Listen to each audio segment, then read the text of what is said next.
हाँ राजू भैया। हाँ जी, हाँ जी। योगेश सोनी सामने से। जी, जी। मैं आपसे दरअसल ये जा रहा था कि हमारे संपादक जी की मेल आई थी कि राजू भाई का इंटरव्यू विशेष करना है आपको। हाँ, तो ओके। ये जो इस पे जो हाल ही में जो आर्यन खान का हुँ, मैटर चल रहा है या जैसे अनन्या हुँ। पांडे तमाम जी लोगों हाँ, का जी। नाम आ रहा है, तो हाँ। इस विषय में मैं जानना चाह रहा था कि ये जो एक सेलिब्रिटी फॉर्म आने के बाद क्या नशे की ओर ही जाया जाता है या सेलिब्रिटी के जो बच्चे हैं जी, उनको जी। कोई हुँ, अन्य विकल्प के रूप में कभी उनको ढाला नहीं जाता?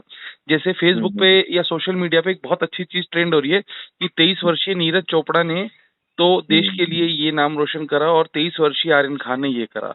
तो इसमें कोई हुँ, व्यक्तिगत हमला किसी पे नहीं, शाहरुख खान साहब पे या किसी पे भी, लेकिन ये हुँ। सेलिब्रिटी फॉर्म में देखा जाता है। मैं बताता हूँ, हाँ। जी, देखिए, नीरज चोपड़ा तो बनना आसान नहीं है जी, और हर कोई बन नहीं पाता, वो तो करोड़ों जी, में एक होता है। जी भैया। और लेकिन और कई बार ये भी मैं मानता हूँ कि जो हमारा बॉलीवुड है, जी, उसको वो सॉफ्ट टारगेट है। जी। उसको उसको लोग एक्चुअली जल्दी से निशाना बना लेते हैं, हुँ, आलोचक लोग। क्योंकि आज आप अमिताभ बच्चन पे बोलो, शाहरुख खान पे बोलो या किसी बोलो, तो नॉर्मली ये लोग पलट के नहीं बोलते हैं। जी, हुँ। बिल्कुल पलट सही। के इसलिए नहीं बोलते हैं कि पलट के बोलेंगे तो एक तो अगला आदमी मशहूर हो जाएगा हुँ, ज़्यादा, उसको टीआरपी मिल जाती जी, है ना? जी, और पलट के बोलते हैं तो फैन्स में ये जाता है कि आप हर बात पे बोल-बोल के आप इतने हल्के क्यों हो रहे हो, जी, है ना? जी। तो नॉर्मली तो जो छोटे-छोटे जो आजकल ये नहीं डिजिटल पे लोग जो कर रहे हैं फेसबुक पे और इस पे उस पे जो जी, वो लिखते हैं, बिना तथ्यों के साथ जो करते रहते हैं। हाँ, तो ये इस बात का फ़ायदा उठाते हैं कि बड़े स्टार कुछ बोलते नहीं हैं, है हुँ, ना? जी, एक एक तो ये बात है और दूसरा लेकिन ये बात बिल्कुल सही है कि भई नशा और ड्रग्स हमारे आस-पास बुराई की तरह उभर तो रहा जी, है ना? जी, और चाहे पंजाब में पकड़ा जाता हो ड्रग्स, जी, चाहे यहाँ पार्टियों में भी खूब धुआँ-धक्कड़ खूब चलता है जी, ना? जी। तो इसको कोई तो रोकेगा, रोकना तो पड़ेगा ही, जी। है ना? नहीं सर, ठीक है, बॉलीवुड का जो ड्रग्स कनेक्शन है, ये कोई नया हाँ। नहीं है। अगर हम बात थोड़ा नहीं, ओपन मैं करते हैं। आगे उस बात पे आ गया, जी, याद आ गया मुझे। जी, क्या हो रहा है कि जितने भी सुपरस्टार वगैरह बनते हैं तो जी, वो पहले तो अपने थोड़े से स्ट्रगल और संघर्ष के पीरियड में उतना समय नहीं दे पाते बच्चों को, जी, ठीक है? फिर उसके बाद जब सुपरस्टार बन जाते हैं तो ओवर बिज़ी हो जाते हैं। जी, आज लंदन जा रहे हैं, आज अमेरिका जा रहे हैं, आज शूटिंग स्विट्ज़रलैंड में है, वहाँ है। तो हुँ, कई बार मैंने देखा ये बच्चों के साथ बैठते नहीं हैं जी, अपने और जी, बच्चों को टाइम नहीं दे पाते। जी, तो इस तरह से भी बच्चों को मैंने देखा है कि ये इनकी कहाँ दोस्ती हो गई है, बच्चे क्या हुँ, कर रहे हैं, ये इनको पता नहीं रहता हुँ, और बच्चे अपना सारा कम्युनिकेशन हुँ, कई बार अपने पापा के सेक्रेटरी के थ्रू करते हैं। जी, जैसे बच्चे बच्चे का बर्थडे है तो सेक्रेटरी को बोला तो उसने कार गिफ्ट कर दी। हुँ, सुपरस्टार ने सिर्फ दस्तखत कर दिए। हुँ, तो इसलिए मैंने कहा कि ये तो बच्चों के साथ बैठना बहुत ज़रूरी है, बच्चों के साथ मित्रता होनी चाहिए, जी, ताकि बच्चे बिना डरे हुए आपसे सब चीज़ शेयर करें। हुँ, अच्छा, घर में जब कोई बड़ा सेलिब्रिटी होता है तो उसका इतना ऑरा हो जाता है कि हुँ, कई बार बच्चे बहुत सारी बातें पापा से शेयर नहीं करते कि पापा को क्यों डिस्टर्ब करें या पापा डाँट हुँ, देंगे, है ना? तो वो मन ही मन में रखते हैं। जी, कि उनकी फ्रेंडशिप कहाँ हो गई, तो फ्रस्ट्रेशन में बेचारे यहाँ-वहाँ तक अच्छा मैं मनोवैज्ञानिक ढंग से बता रहा हूँ जी, और इनके बच्चे जब कहीं जाते हैं, हुँ, तो आप समझते हो इनको बहुत फ़ायदा है हुँ, शाहरुख खान का लड़का होने का या अमिताभ हुँ, बच्चन का लड़का नुकसान भी बहुत है। हर हुँ, जगह बोलते हैं, "अरे बाबा, अब तो तू हीरो बन जाएगा, अब तो तू पढ़ के क्या करेगा यार? तो तेरा बाप तो तुझे लॉन्च कर देगा।" तो पहले ये उलाहना उनको झेलना पड़ता है। हुँ, फिर इसी तरह से फिर ये फ्रस्ट्रेशन में अच्छा मूवी एक आध मूवी बनी, अब हुँ, मान लो नहीं चली, फिर वो फ्लॉप, फ्लॉप, फ्लॉप बोल के चिल्लाते हैं हर पार्टियों में लोग। जी, ये करते-करते वो लोग बेचारे टर्न हो जाते हैं इसमें नशे में। ड्रग्स की तरफ। जी, जी, नशे की तरफ। और माँ तब तक इनका फ्रेंड सर्कल इतना बढ़ चुका होता है कि माँ-बाप को पता ही नहीं चलता। हम्म। तो मतलब सर कि आपके इस वाले पे पॉइंट पे लगभग आप यही बनता है कि जो हम सेलिब्रिटी बच्चों के साथ जो समय नहीं दे पाते और हाँ, माँ उसके बाप आधार पे तो उस चक्कर में ये थोड़ा सा गलत दिशा में ये जा गलत जाते दिशा हैं में जो चले जाते हैं, और और माँ इंजॉयमेंट बाप का अर्थ कोई केवल सर यही पार्टी बन गई। अगर हम मुंबई शहर की बात करें खास तौर हम्म, पूरे एशिया में, हम्म, तो मुंबई के बारे में कहते हैं कि ये एशिया की सबसे बड़ी एक पार्टी हब है। मुंबई जो है ये, खासतौर हम्म, बॉम्बे जो है ये, तो हम्म, इसमें सर ये मतलब पार्टी का अर्थ केवल यही नशा रह गया या पार्टी का अर्थ कोई और भी हो सकता है? मतलब पार्टी का अर्थ तो एंजॉय करना होता है, लेकिन देखिए इसको नशे की ओर हम ले गए हैं शायद। जहाँ पे देखिए पैसा होगा हम्म। वहाँ पार्टी और नशा ऑटोमेटिक आ जाता है। हम्म। तो अब ये मुंबई को क्या आर्थिक नगरी कहा जाता जी जी है हाँ। ना? तो अब जी। ये बड़े बड़े फिल्म स्टारों के जो बच्चे हैं तो जाहिर है बहुत पैसे वाले हैं। तो पैसा अनाप शनाप है, तो पैसा कहाँ खर्च करें? तो फिर ये सब इकट्ठा होते हैं किसी घर पे या किसी क्लब में या 5 स्टार होटल लेके, फिर वहाँ इस तरह से पार्टियां वार्टियां करते हैं। उसी में से कोई नशे की तरफ एक मुड़ा, वो दूसरे को खींच लेता है, फिर तीसरे को खींच लेता है। हम्म। फिर इससे ये ऐसी चीज है कि इससे फिर लौट नहीं सकते। इस गंदगी में एक बार आ गए हम्म। तो पीछे जाना बहुत मुश्किल होता है, और फिर इस तरह से ये, जिंदगी बर्बाद कर लेते हैं। लेकिन सर जैसे मैं एक तो ये वैसे खैर मैं व्यक्तिगत बात करूं, जैसे आर्यन जो है इसमें नशे हम्म। का प्रयोग करने की बजाय इवन ये नशे की सप्लाई करते हुए भी जो आरोप अभी तक लग रहे हैं और अभी इसी आधार पर उसकी जमानत भी नहीं हुई, तो वो इस थोड़ा सा कहीं ना कहीं बड़ी बात थी नहीं, कि उसको बस। ये देखो, मुझे जहाँ तक मुझे लगता है कि ये नशा सप्लाई करके कैरियर बनाना है या इसको प्रोफेशन बनाना है, ये तो नहीं सोचा होगा उसने, है ना? हाँ वही, सप्लाई क्योंकि क्या उसको होता है? पैसा नहीं है। 18 से 20 करोड़ रुपए उनकी जो हाँ, जो मंथली जो खर्चा है, जैसा रिपोर्ट्स बता रही हैं हाँ, सर, हाँ, हाँ, वो तो एक बहुत बड़ा अमाउंट है। 18 से 20 बहुत करोड़ बड़ा रुपए का आम मोटा। आदमी देता है। हाँ, आर्यन खान का उतना खर्चा तो वो बिजनेस तो नहीं करेगा शायद, मतलब। बिजी तो नहीं करेगा। क्या होता है जब आप किसी के साथ दोस्त हैं, बैठे हुए हैं, ग्रुप में हैं, मैं एग्जांपल बोल रहा हूँ कि जैसे आर्यन के साथ मान लो अनन्या पांडे एक जी है। अनन्या बैठी हैं, या हम्म। एक एक एक एग्जांपल ले लो तो कोई भी, हम्म। धर्मेंद्र का, वो सनी देओल का लड़का बैठा जी। है ना? तो दोस्ती हो गई, तो अब फोन पे ही बोलेगा कभी सनी देओल का बेटा कि यार आर्यन, मेरे कुछ दोस्त आ रहे हैं लंदन लंदन से, तो हम्म। उस दिन जो तूने पिलाया था जरा भेज दे। हम्म। तो हम्म। फिर वो किसी से कह के भेज देगा, और भेज देगा तो जाहिर है हर बार फ्री में क्यों भेजे भाई? हम्म। तो वो उसका हो सकता है चार्ज भी कर लेता हो, या हाँ मतलब जिससे ये लिया आपने है बड़ी अच्छी बात कही कि किसी भी उससे जो अधिक हाँ, सामग्री मिल गई तो वो उस पे फिर वो आप कैसे भी आरोप उस पे फिर लग सकता है कि ये खरीदता था, हाँ, बेचता था, ये शायद हो सकता है। जब जब वही मान लो बिल्कुल सही बात कही आपने सनी सर। देओल के बेटे ने कहा कि यार आर्यन, मेरे फ्रेंड आ रहे हैं हम्म। लंदन से, तो मेरे को इतना इतना ग्राम भिजवा दे यार, उस दिन तुम्हारे घर पे देखा था मैंने, बहुत मजा आया था। तो हम्म। उसने कहा चल मैं भेज देता हूँ, मतलब किसी से कहेगा कि वहां दे दो, हम्म। वहां दे दो, तो हो सकता है जाहिर है वो पैसा हो सकता है आर्यन के अकाउंट में आ गया हो, या फिर आर्यन उसको दे देगा। जो भी है, तो ट्रांजेक्शन ऐसे दिख सकता है, जी। जो जो रियल लाइफ में हम सब भी दोस्तों के साथ करते हैं। जी। ये ड्रग्स वाला छोड़ के हम दूसरी चीजों के लिए तो हम करते ही हैं, जैसे जी। कि मान लो किसी घर पे हमें टीवी टीवी पसंद आ गया, हाँ, तो दोस्त से कहेंगे यार तुम्हारे उसका यहाँ टीवी नंबर बहुत हमें दे अच्छा दो था, सर। हाँ टीवी बहुत पसंद था यार, नंबर दे दो। तो नंबर दे दो में कई दोस्त क्या कहते हैं, अरे नंबर क्या, मैं भेज देता हूँ। हम्म। भाई तू मेरा दोस्त है, तो बोल कितने इंच का चाहिए? हम्म। अच्छा इतने इंच का, ठीक है, हम्म। ये चल शाम तक भेजता हूँ। नहीं ये तो बिल्कुल ऐसे सही बात। करके, है ना? ऐसे हम लोग करते ही हैं रियल लाइफ में। हाँ तो उसी चक्कर में ये वो उसी चक्कर में समीकरण ये ट्रांजेक्शन हो सकता है, ऐसे ट्रांजेक्शन हो जिससे लग रहा हो कि जैसे कि बेचता है। ये शायद ये हो सकता है। और सर हाँ, ये जैसे एक तो ये बात अच्छा, होगी इसका दूसरा पहलू भी लिख सकते हो, जी। या हो सकता है कहीं एक दो जगह इसने भेजा हो और अच्छे पैसे मिल गए हो, जी। है ना? तो फिर इसको लगा हो हाँ, कि वेरी अच्छा गुड। अच्छा, बुरा ही क्या है जब यार हम सामान दे रहे हैं, अगला पैसे दे रहा है, हम्म। चलो फिर और लोगों को भी दे देते हैं। हाँ ये तो इसका ना एक ना ये भी है चाहते सर। हुए भी, पैसे की ना चाहत, पैसे की ख्वाहिश ना पालते हुए भी हम्म। उसको ये लगा होगा अच्छा साइड में, अच्छा ये साला अपने आप बिजनेस चल रहा है तो चलने दो फिर। मेरा बाय तो इसमें डिफॉल्ट हो कुछ गया, मतलब मजे में बाय बिजनेस हो गया। डिफॉल्ट, हाँ, अनजाने में बिजनेस हो गया। सर जैसे ये एनसीबी ने कार्रवाई तो इस पे करी है, अच्छी बात है, और वो बहुत अच्छा काम हाँ भी कर रहे हैं समीर वानखेड़े साहब।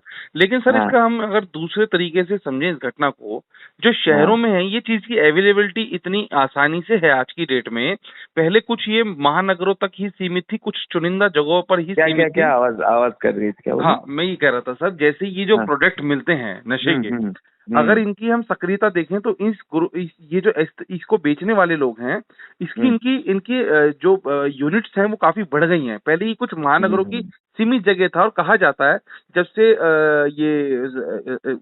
आर्यन खान पकड़े गए तब से बॉम्बे के अंदर करीब करीब रोज 300 से 400 करोड़ रुपए का नुकसान इनका ड्रग्स माफियाओं का हो रहा है उस दिन प्रतिदिन। क्योंकि तो सर सबसे बड़ी बात ये, चलो इनको पकड़ा, लेकिन क्या जैसे पुलिस ने, एनसीबी ने बहुत अच्छी कार्रवाई करी और हम प्रशंसा भी करते हैं, लेकिन क्या जो ये ड्रग्स बेच रहे हैं, जो ये चोरी से, हम्म छिपे से, ऐसे वैसे तैसे कैसे भी ये काम चल रहा है, तो क्या हम्म। सर प्रशासन को यहाँ सक्रियता दिखाने की जरूरत नहीं है?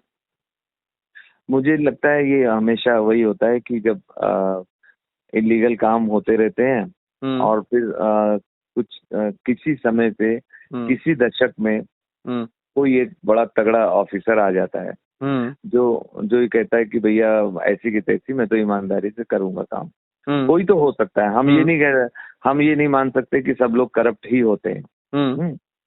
अब जी खैरनार जब आए थे तो ये हाँ था हमें पता चला कि खैरनार साहब म्यूनिसिपल कमिश्नर थे, याद है नाम? जी जी वो किसी के यहाँ बोले दावत में गए, उसी के यहाँ खाना खा रहे हैं हाँ और खाते खाते देख रहे हैं यार इसकी बालकनी आगे तक बढ़ी क्यों है।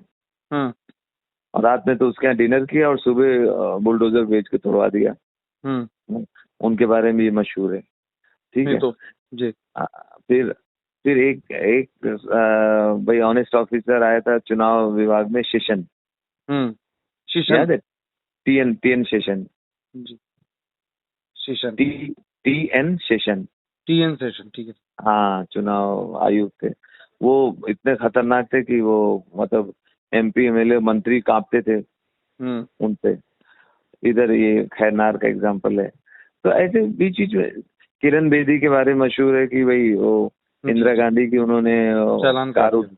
कार उठा ली थी क्रेन लगा के, सर वो हमारे यहीं की इलाके की घटना है, है वो ना? दिल्ली की लक्ष्मी नगर की घटना है सर वो। हाँ, तो ऐसे ऑफिसर ऐसे कुछ ना कुछ बीच बीच में आते रहते हैं दुनिया में। मैं मानता हूँ कि वो अगर जो जिनके मन में होता है कि यार मैं जितनी मेरी तनख्वाह मिलती है उतनी बहुत है घर चलाने के लिए, तो मैं करूंगा। मतलब तो ऐसे बीच सर बीच में, लबोलुबाब यही आपकी बात का कि ईमानदार ऑफिसर जब आता है तो इसकी सक्रियता बढ़ जाती है, और फिर जो हाँ तंत्र में मिल जाते हैं वो अपना अपना चलता रहता हाँ, है, फिर यही कह और सकते हैं। ईमानदार अफसर का जब ट्रांसफर हो जाता है या रिटायर हो जाता है तो फिर कुछ साल गंदगी चलती रहती है। तो हो सकता है ये सब चीजें बहुत साल से चल रही हों, है ना? जी जी हम लोग पंजाब का नाम तो सुनते ही थे, जी तो पंजाब से मुंबई में आने में कितना डर लगता, कितना टाइम लगता होगा। बिल्कुल सही बात तो है सर, क्योंकि हमें पंजाब में जरूरत ही है। ज्यादा है, बाकी तो हर जगह सक्रिय है ये। मेरे ख्याल में हाँ, लोकल गली मोहल्ले में तीसरी गली पार नहीं होती सर, ये प्रोडक्ट आराम से अवेलेबल अवेलेबल होता है। है, ये बहुत आराम तो से। हमें हमें लगता है कि ये करप्शन मतलब हर जगह है, लेकिन बीच बीच में कोई आता है गंदगी साफ करने, वो जितना कर पाता है करता है, हम्म और वो जब चला जाता है तो उसके बाद फिर चालू हो जाता है। वो चाहे चुनाव में हो, हम्म चाहे इस धंधे, अब देखिए इसका ही देख लो शराब का। हम्म भाई ये वाला पोल खुला ही था ना अनिल देशमुख वाले मैटर में, जी जी कि उन्होंने कहा था भाई हर बियर बार से मुझे इतना चाहिए। हम्म और बहुत जगह ऐसी हैं, हम लोग सुनते रहते हैं गुजरात में दारू बैन है लेकिन बोलते हैं मिल जाती है। सर बिहार और गुजरात में बैन है लेकिन मिल जाती है, बहुत ही दोनों जगह मिल जाती है। जी जी तो ऐसे ही अब वहाँ वहाँ भी कोई खतरनाक आएगा ऑफिसर जब भी आएगा, तो वहाँ भी ऐसे तोड़ फोड़ होगी, जी। है ना? अच्छा राजू मुझे भैया, तो यही लगता है। अच्छा ये एक तो ये इससे संबंधित बात होगी, दूसरा ये जो आजकल सोशल मीडिया पे छोटे वीडियो जो चल रहे हैं आजकल, जो हम सोशल हम्म मीडिया पे देख रहे हैं, उसमें हम्म कोई फेमस सेलिब्रिटी जो थोड़ा बहुत कुछ बन जाता है या वो है, उसमें बहुत खुले रूप से अश्लीलता और कुछ भी दिखाया जा रहा है। जैसे मेरे घर में छोटे बच्चे हैं ये तो वो एक्चुअली अभिव्यक्ति की जो आजादी है अपने जी यहाँ, जी उसका जो है मिसयूज हो रहा है। हम्म और इसमें कोई सेंसर वगैरह तो है नहीं, जी आप जो चाहे बोल सकते हैं। हाँ वो सर सब इसमें छोड़िए, जब ओटीटी। हाँ मैं उसी ओ पे ही आ रहा था, मेरा प्रश्न पूरा ये हाँ। था। जैसे अब ओटीटी से लोग प्रेरित हो रहे हैं और ये वीडियो डाल रहे हैं, ओटीटी में हम्म कुछ भी दिखाया जा रहा है। मतलब ओटीटी की अगर हम्म। कोई भी सीरीज या कुछ भी उठा के देखिए, गाली गलौज से लेके और उस पे एक्शन तक, तो क्या आप मानते हैं कि इस पे कोई सेंसर होना चाहिए? मुझे लगता है सेंसर होना चाहिए, लेकिन उसमें हिंदू देंगे, वो अपलोड कर देते हैं ऑस्ट्रेलिया से, जी वो अपलोड कर देते हैं न्यूजीलैंड से। जी तो इसका कुछ या तो हो सेंसर कि भाई यहाँ ना दिखे। हम्म ये टेक्निकल मामला है। जी और जहाँ तक मैं, आपको पता ही है, मैं उत्तर प्रदेश जी जी फिल्म विकास परिषद का अध्यक्ष हूँ। जी तो मेरे पास ऐसे प्रस्ताव आते हैं कि भाई आप जब फिल्मों को सब्सिडी देते हैं तो हम्म इनको भी दीजिए, वेब सीरीज को। हम्म तो हमने उन लोगों को यही समझाया कि भाई आप लोगों को हम सरकारी सहायता कैसे दिलवाएं, जी जबकि आपके यहाँ सेंसर नहीं है। जी भाई सरकारी सहायता आप लोगे और दिखाओगे आप गंदा अश्लील, जी तो जी उसमें तो हम भागीदार हो जाएंगे ना। जी तो इसलिए हम अभी ओटीटी प्लेटफॉर्म को और वेब सीरीज वगैरह को जो है उतना एंटरटेन नहीं कर रहे हैं। जी अ, उत्तर प्रदेश सरकार का के प्रतिनिधि होने के नाते मैं बता रहा हूँ आपको। जी जी जी हम्म, नहीं तो इसमें कि रजू भाई सबसे अच्छी बात तो ये है कि उसमें उनको सहायता सहयोग किस आधार पे किया जाए, क्योंकि वो किसी सुपरविजन, किसी बॉडी के अंदर ही नहीं आती वो चीज। जब कोई नहीं, चीज बॉडी के अंदर ही नहीं हम आएगी तो हम नहीं कैसे नहीं करेंगे? नहीं नहीं, हम जिसको सहायता देते हैं हम्म फिल्मों को, हमारा सिंपल ही रूल है कि जो प्रोड्यूसर हम्म अपनी यूनिट लेके यूपी हम्म में शूटिंग करेगा जी और अपनी फिल्म का 75% शूट यूपी में करेगा, हम्म उसको उसकी लागत का 25% हम दे देते हैं। अच्छा, हाँ। उत्तर प्रदेश में शूटिंग के दौरान ही बस? अगर उत्तर प्रदेश में कोई शूटिंग करे हम्म और अपनी फिल्म का 75% शूट यूपी में करे, हम्म कम से कम, हम्म और उसमें यूपी के कलाकारों को भी काम दे, हम्म तो जी उसकी लागत का 25% हम, मतलब मैं ही हूँ उसका जिम्मेदार, मैं ही दे देता हूँ अच्छा मुख्यमंत्री जी के बिहाफ में। अच्छा, एक तरीके से सब्सिडी हो गई है, सब्सिडी। तो सब्सिडी वही टाइप। वही सब्सिडी मांगने के लिए वेब सीरीज वाले भी आए हैं मेरे पास, जी और उन्होंने प्रस्ताव दिया है कि भैया हम भी यूपी में शूटिंग कर लेंगे, जी हमें अगर सब्सिडी मिले। जी तो हम वहाँ पे वही अटक गए हैं कि हम सहायता हमसे लोगे, सब्सिडी हमसे लोगे और बनाओगे गंदी। हम्म गंदी से मेरा मतलब है कि आप मतलब जो सेंसर परिवार और सेंसर समाज तो के है साथ नहीं नहीं रहते हैं आपका। तो उसमें कुछ है नहीं है, तो उसमें मुझे लगता है मतलब यही सब चीजें। आपको सेंसर तो कराना नहीं पड़ता है। जी तो विदाउट सेंसर चीज उस पे हम उत्तर प्रदेश सरकार को कैसे जोड़ें। जी जी बिल्कुल सही बात है। अच्छा राजा भाई, जैसे कि आपका एक कॉमेडी किंग है भारत के आप, और इतना बेहतर आपका ऊपर वाले ने नाम दिया है, तो कॉमेडी में भी अगर मैं देख रहा हूँ कि कॉमेडी का जो अर्थ जो आपके दौर तक की आप लोगों के कुछ चुनिंदा लोगों की कॉमेडी है, जिसमें कहीं भी आज तक कोई अश्लीलता नहीं है और जिसको कॉमेडी बोलते हैं वो है, लेकिन जो नया प्रारूप बनता जा रहा है कॉमेडी का, वो कहीं ना कहीं अश्लीलता की ओर भी थोड़ा सा बढ़ रहा है, वो अग्रसर हो रहा है। तो देखिए उन कॉमेडियंस को, जो नए कॉमेडियन इसमें अपना भविष्य बना रहे हैं कॉमेडियंस, या जो जो उसके नकल उतारते हैं मतलब, और ये जो करते हैं, तो इस विषय में सर क्या मतलब आपके विचार हैं? देखिए ये चाहे फिल्म हो चाहे कॉमेडी हो, ये एक्चुअली समाज का प्रतिबिंब होता है। हम्म अब सब कुछ फास्ट हो गई, हमारी जिंदगी फास्ट हो गई है। हम्म अब अब ट्रेन में आप देखिए, जो लोग छोड़ने जाते हैं वहाँ रोना धोना अब नहीं होता। जी क्यों? क्योंकि अभी वीडियो ऑन करेगा, देख लेंगे। हाँ जी हाँ जी, मतलब वो अब पहले ही होता था, बहुत दिनों में देखा है तो हाँ, वो भावनाएं। अब शादी में जो लड़की विदा होती है वो भी नहीं रोती है। हाँ जी हाँ जी क्यों? क्यों? सही बात है। जहाँ जा रही है अभी वहां से मम्मी से बात कर लेगी, हाँ जी हाँ जी वहाँ किचन में खाना बनाते बनाते अपना वीडियो दिखा देगी मम्मी को। जी तो मम्मी को लगता ही नहीं लड़की दूर गई है। हाँ हम्म बैंक का काम है, हम घर पे बैठे बैठे कर लेते हैं। फ्लाइट की टिकट हम घर पे बैठे बैठे बुक कर लेते हैं। जी। तो सब कुछ बहुत फास्ट हो गया, तो उसी का असर कॉमेडी पे भी है। ये लोग कहते हैं कि भाई अब सब लोगों से खुल के बात करो, अब छुपा के बात मत करो, क्योंकि जो ऑडियंस है वो सब जानती है, उससे आप क्या छुपा रहे हो। जी जो आप छुपा रहे हो उसको पता है। जी तो कहते हैं हम उसी टाइप की बातें करते हैं, खुली खुली। लेकिन तो ये कहते हैं, ये लोग कहते हैं कि हम टाइम के साथ चल रहे हैं। आप बोले हमें कॉमेडी में रोक रहे हैं, लेकिन ओटीटी वालों को करने दे रहे हैं, और जो बिल्डिंग के लड़के जो बात करते हैं एकदम बड़ी बड़ी, वो सब बातें वही करते हैं, और आप कॉमेडियन से कहते हैं कि आप दूरदर्शन टाइप कॉमेडी करो। लेकिन मेरा मानना मतलब वो है ये है कि बदलती सोच, बदलते जमाने के हिसाब से कॉमेडी भी की जा रही है और अब अश्लीलता को मेरा मानना ये लाइन लिखिए आप। जी आजाद रहो विचारों से। जी, आजाद रहो विचार, आजाद रहो विचारों से, पर बंधे रहो अपने संस्कारों से। हाँ, मेरा मानना है कि बगैर बिलो बिल्ट जाए हुए जी आप हंसाने की कोशिश करो, देखना लोग बहुत हंसेंगे। जी आप ये मत कहो कि जो जनता मांग रही है वही हम दे रहे हैं। जी, जनता को जब अच्छी चीजें दोगे तो वो अच्छी चीजें भी उसी तरह से लाइक करेगी। आप पैसे कमाने के लिए, मशहूर होने के लिए शॉर्टकट ढूंढ रहे हैं जी, ये शॉर्टकट अच्छी बात नहीं है जी। मैं तो ऐसे कॉमेडियन से कहता हूँ जी, कि यार आप जो ये मटेरियल सुना रहे हो, ये अपने मम्मी पापा भाई बहन के सामने सुना सकते हो। ग्रेट, वाह, बहुत बढ़िया। तो हाँ, तो ये लोग इधर उधर फिर मुंह ताकने लगते हैं।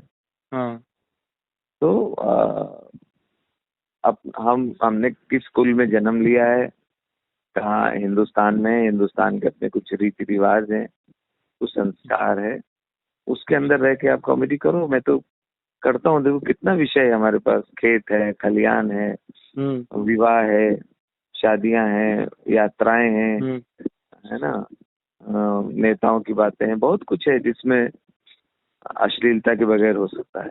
जी जी, राजू भाई, जैसे दर्शक भी, लोग भी जानना चाहेंगे, पाठक भी जानना चाहेंगे, कुछ नए प्रोजेक्ट पे आप काम कर रहे हैं, क्या चल रहा है, कुछ जानकारी थोड़ा सा आप दें तो। बिल्कुल, कुछ जो इन्फॉर्मेशन देना चाहते हैं। एक तो मैं योगी जी की कैबिनेट में हूँ, आपको पता ही है जी। उत्तर प्रदेश सरकार में ये जिम्मेदारी है, फिल्म विकास परिषद का अध्यक्ष हूँ, तो ये काम देखता रहता हूँ। इसके अलावा इन दिनों मैं 3 फिल्में कर रहा हूँ। एक का नाम है कंजूस मक्खी चूस, एक का नाम है अंजाम खुदा जाने, और एक का नाम है जीनत। अच्छा। ये 3 फिल्मों में एक्टिंग कर रहा हूँ इन दिनों जी। और एक अपना कॉमेडी शो अभी बनाने की फिराक में हूँ। अभी वो लिखा जा रहा है। अच्छा। फॉर्मेट तैयार नहीं है। बाकी मैं चाहे जो कुछ काम आपको बताऊं, लेकिन मेरा फर्स्ट जो है प्रायोरिटी, मेरी पहली प्राथमिकता है लाइव शोज। जी। तो लाइव शो, हाँ, तो लाइव शो मैं करता रहता हूँ। अब लॉकडाउन के बाद लाइव शो अब चालू हो गए हैं। जी। तो इसमें आपका शो दिखेगा किसी चैनल पे, और मतलब अब दर्शकों को, आपके प्रशंसकों को जो इंतजार है, तो मुझे लगता है वो जल्दी खत्म होगा। कॉमेडी शो जो लेके हो रहा है, और ये फिल्म है, ये इनका जिक्र मैं कर सकता हूँ ना? जी जी। अरे भाई, और कोई विशेष बात जो आप माध्यम से कह सकते हो सामना के दर्शकों के लिए, कुछ और कुछ ऐसी बात? अब ये तो आपको बाद में छपेगा, नहीं तो ये बड़ी मजेदार बात आज मैंने कहीं कही है कि आज पाकिस्तानी टीम में ये चिंतन हो रहा होगा कि मैच के बाद अंग्रेजी कौन बोलेगा। जी ये मैं लिख लूंगा। हाँ, अंग्रेजी कौन बोलेगा, ठीक, मैं ये लिख लेता हूँ। राज भाई, मैं आपके विचारों से बड़ा अवगत हुआ और मैं इसको लिखता हूँ, और इस सप्ताह में आपका आता है। मैं आपको, ये व्हाट्सएप नंबर यही है अपना? एक सेकंड, मैं इस पे हाँ, आपका ये इंटरव्यू व्हाट्सएप यही कर दूंगा और ये कॉपी आपके पास पहुंच जाएगी। ठीक ठीक है राजू भाई, नमस्ते, प्रणाम।